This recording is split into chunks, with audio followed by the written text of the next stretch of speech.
Man.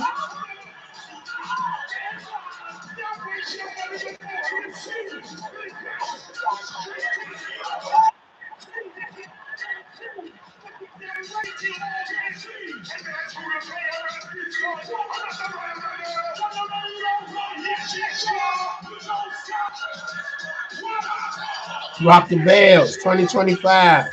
Thank you, L, for keeping hip hop alive. We got our own tour. That's what's up. I'll be attending next year. For sure. Gotta support that. Around from the beginning. I'm 50 years old with hip hop. And go. Let's go. This is my music. I try to contribute to it, but everybody, want to be on gang time, Me and my man Al was trying to contribute to the genre, but no. This album was supposed to be produced by Chucky Thompson, the late great Chucky Thompson. We did our demos and we supposed to turn this into an album, and politics derailed it. And you hear all the Diddy exposés, and they on some. If you wanna for real be anything in the industry, in the music business or movie business, you gotta bend over. And I know for me, and I can speak for my man, Al Steve, we would have been in jail. We would have hurt somebody at the end of the day. So God derailed this and told us to go get some jobs and have a life, being family men, you feel me? Raising our kids, getting married, and enjoying the regular life.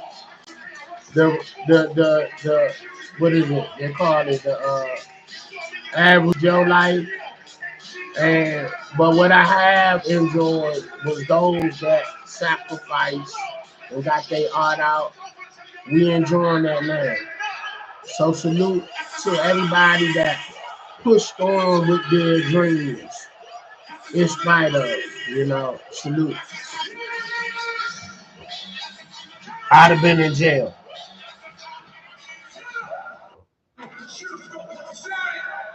We gotta give y'all some Rakim.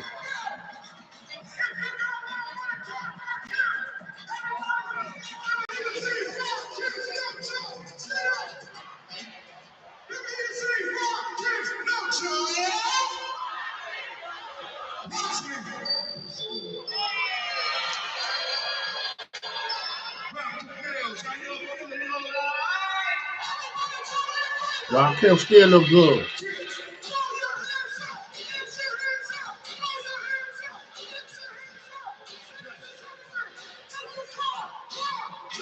Kid Capri.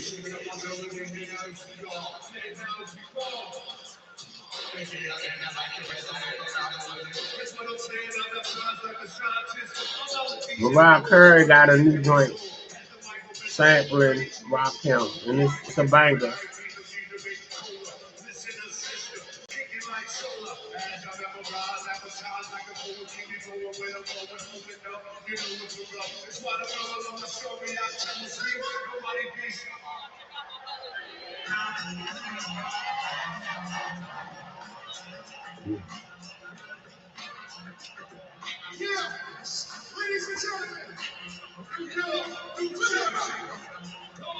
All right, let me give y'all some nods, man.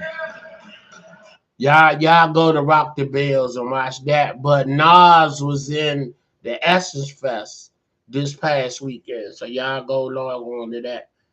Let me give y'all a little bit of Nas. I just watched the whole set, and it was crazy. Jim Jones, you need to go sit down, player, but I get it. You wanted some press. You wanted your due. So you went at a big dog. You got the attention that you wanted. And you know what I'm saying? But everybody that know They know you ain't messing with Nas, so stop playing. You know what I'm saying? You know, and but I'm going to give you your props. Your El Chapo album was all that, and the deluxe. I listened to both. You get a thumbs up for both of them projects. You did your thing. So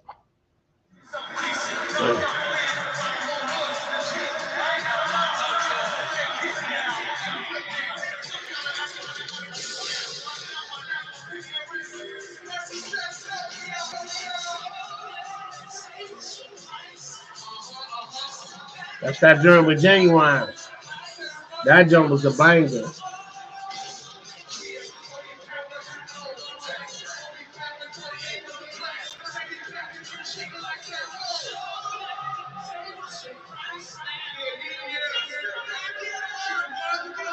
That would have been tight if you had Genuine come out on it.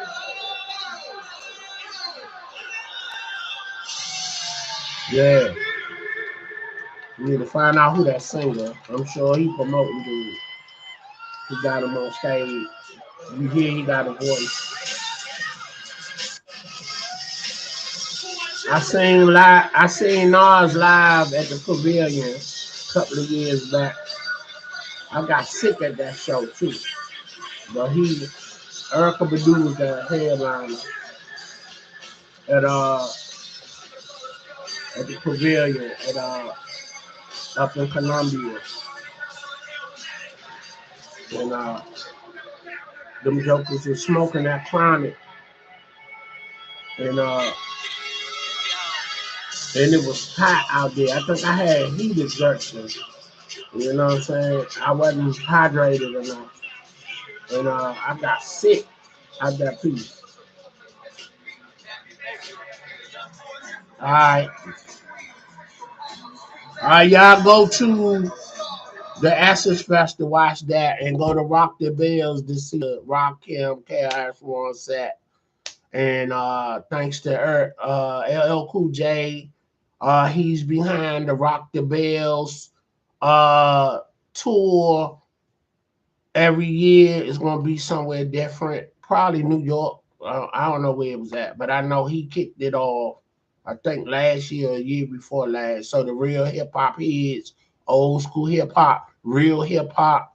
You follow LL Cool J, Rock the Bells. You know what I'm saying? So this Big Dave, I'm signing off. And just give y'all a little bit for the day, man. You know what I'm saying? I ain't got to be long. You know what I'm saying? But be effective. And y'all know what it is with me. You know what I'm saying? I done put up enough videos, and you know what I'm saying. Y'all know what I stand for, what I'm about. You know, I'm about uh righteousness, black power, equalness. I'm about being ethical, and I love my family, heterosexual. You know what I'm saying? You know, everything that's great about life, that's what I represent. You know what I'm saying? So that's what it is. Let me hit y'all with a little history fun fact. You know, cause I know a lot of people haven't seen this, so I'm gonna play it. Everybody forgot about who they forgot about. Then you came along. Who have you sizing up for the torch passing? Hardaway's probably my pick right now. Hold on. No, you said there'd never be another Dr. J. Then you came along. Who have you been sizing up for the torch passing? Hardaway's probably my pick right now. That's big, especially coming from him. That's kind of hard for me to even imagine for him to say that. You know, I try to talk to him as much as possible and learn as much as possible from him. And for him to say that, that just means a world to me because I don't look at myself in that manner of having him pass the torch from himself to me. That clip is from 1996, right before the Bulls versus Magic playoff series in the Eastern Conference Finals. So you just heard out of Michael Jordan's own damn mouth who he thought was going to be the next up after him. And it was Penny Hardaway. If only you could turn injuries off in real life like you do on 2K. Ain't no telling what that boy Penny would have done. Mm-hmm. Yes, sir. Collins for Julius.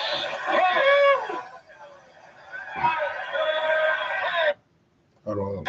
Let that rock. Dr. J. Let's go. This is an old school channel right here. So that's, you know what I'm saying? Okay. Y'all not paying me for no commercials. All right, so I represent everything vintage on this channel. So if you old school, this where you need to be at when you turn me on. You know what I'm saying? Or I come across your screen, I'm gonna give you something old school because you know, the 80s, the 90s was a special time. And I was a kid in the 70s, so I want to reflect on what I didn't see back in the day. Let me, like I just watched a vintage show or movie with Ken Norton. We all know him from being a heavyweight boxer. Uh, and he was in the movie Mandingo, but uh, I don't think nobody knew about him being in a movie called Drum. You know, which was like a slave movie, and he did his thing in that. Hold on, man. Hold on. Okay. Ken Norton in the movie called Drum, and I sat down and I watched it, and it was an awesome movie. So that's a 1976 movie. You know what I'm saying? That wasn't on nobody radar, and Pam Grier is in it. One of her first movies before her name got to popping. So yeah. So again, when you come across my channel, I'm giving you something vintage. So yeah. So go check out Pam Grier and Ken Norton in Drum. And will make this so exciting as a movie. It was a slave movie, and you know what I liked about the end of it of the movie, the slaves rose up, and they took charge of the situation and they paid the price with their life. And I just honestly never believed that black folks just took it and didn't try to rise up and take their independence back. And but they never show you that in all these movies. We get a Kunta Kinte running and they catch him, they cut his foot off, and then Birth of a Nation came with Nate, what's his name? Plummer, I think. Anyway, uh that's the only two movies that I seen that black folks rose up, you know what I'm saying, and try to take back their independence from getting tricked out of their freedom. You feel me? So and you guys need to look up what's this? Nathaniel Hamilton. I think that's his name.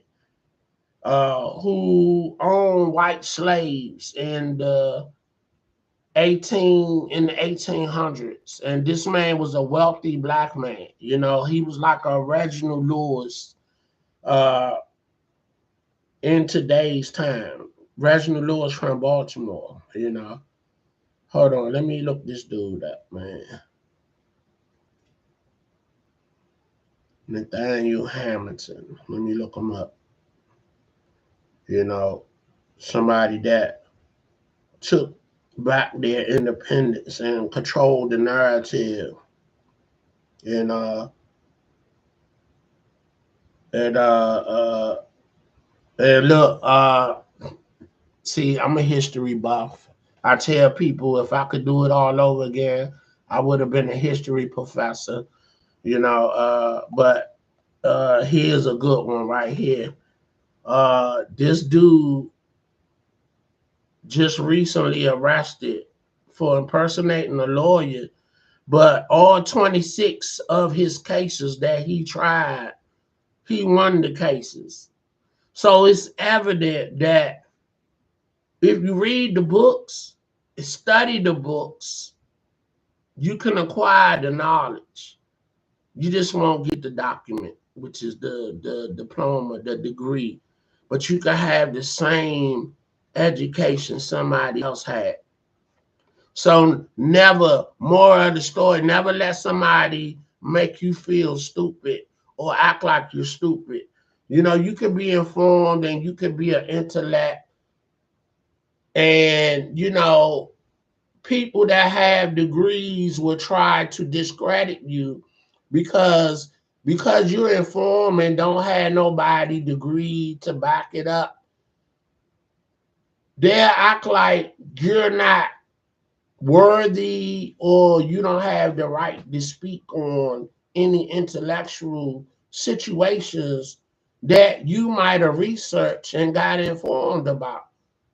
You know what I'm saying? And that happens to me a lot.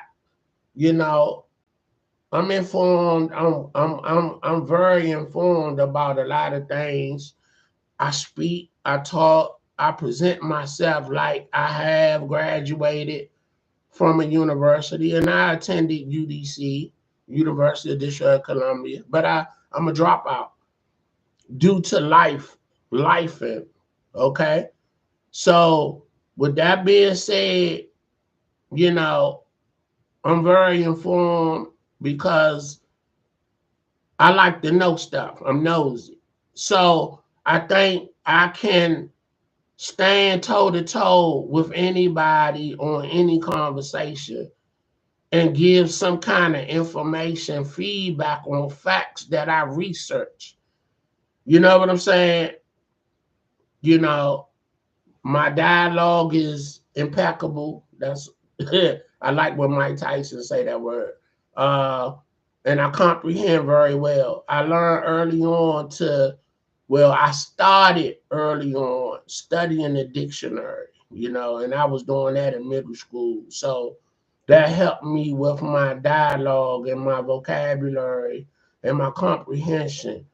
So, you know what I'm saying? So people tell me all the time, what institution you graduated from, because you very informed. I was like, well, I didn't complete, my courses when I was at an institution because, I had to drop out of school for whatever reasons and various reasons, life reasons and you know So, but again, my grandmother used to tell me, you look people in the eye when you talk to them.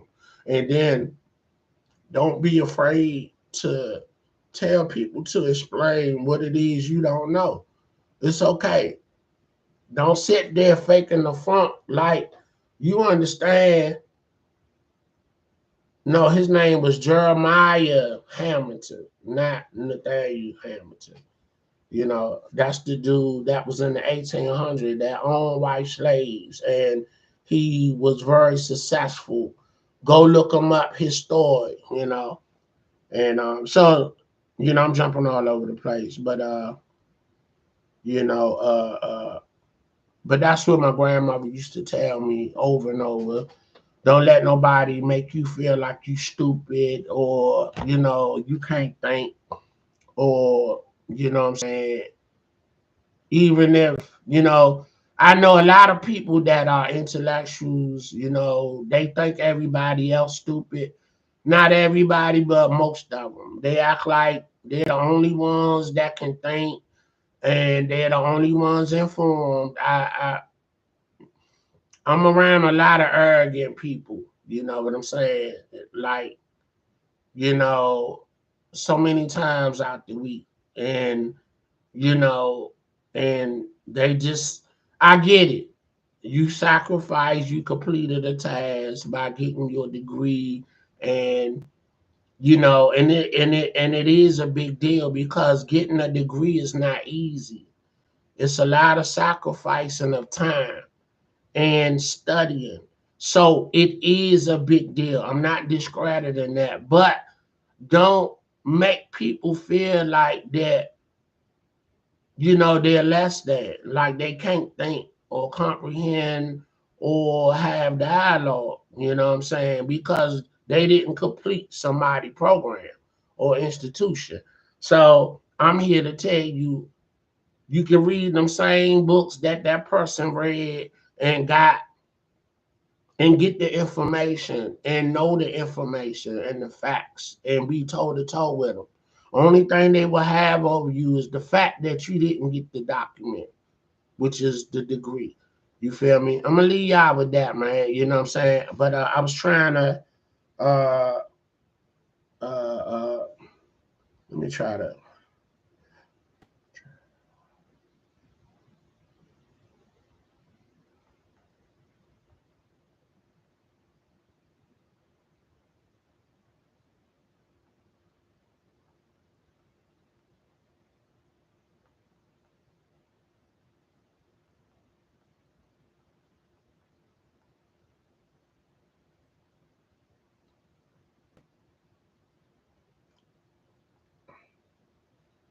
Okay, here you go, right here. He owned white slaves. Let's listen to this man's story right quick. Very fascinating. You know what I'm saying? You ain't gonna believe this. So this black man had white slaves in the 1800s, outsmarted the whole Wall Street, got rich off a fire that destroyed half of New York, and fought off a whole white mob that tried to lynch him. So the brother name is Jeremiah.